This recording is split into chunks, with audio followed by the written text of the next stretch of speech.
X7C budget সেগমেন্টের ভিতরে অনরের নতুন আরেকটি ফোন অনর X7C, যে ফোনটি 6128 ভ্যারিয়েশনে পাওয়া যাচ্ছে।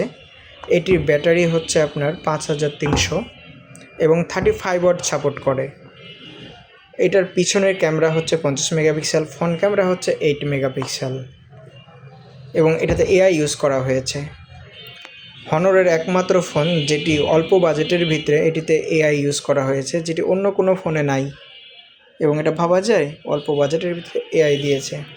এআই টুকিটাকি কাজগুলো করতে পারবেন এবং খুব চমৎকার একটি ফোন। এটি 3টি কালার রয়েছে, একটা ব্লু কালার, একটি ব্ল্যাক কালার, একটি হোয়াইট কালার। ফোনগুলো দেখতেও চমৎকার কালারগুলো।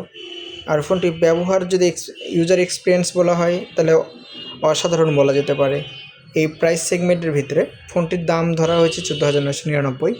এই প্রাইস সেগমেন্টের ভিতরে ফোনটি চমৎকার পারফরমেন্স দেয় এবং যারা ইউজ করছে তাদের ফিডব্যাক অনুযায়ী কথাটি বলা হচ্ছে এবং আমরা দেখা মতে ফোনটি অসাধারণ পারফরমেন্স দিচ্ছে।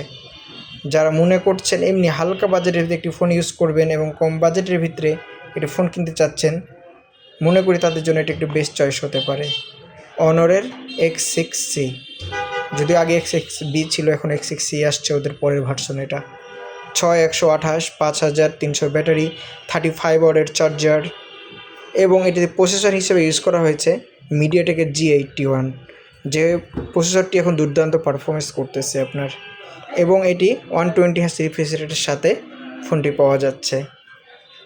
আশা করি যারা একটি নর্মাল ফোন চাচ্ছেন কম বাজেটের ভিতরে ভালো একটি ফোন, তাদের জন্য এটি বেস্ট চয়েস হতে পারে এবং তারা খুব ভালোভাবে ইউজ করতে চাচ্ছেন নর্মালে রাফ অ্যান্ড টাফ ইউজ, তাদের জন্য বেস্ট ফোন হতে পারে হনর X6C। আশা করি সবার ফোনটি ভালো লাগবে এবং কমেন্টে জানাবেন ফোনটি কেমন হয়েছে বা কারা কারা ইউজ করতেছেন ফোনটি।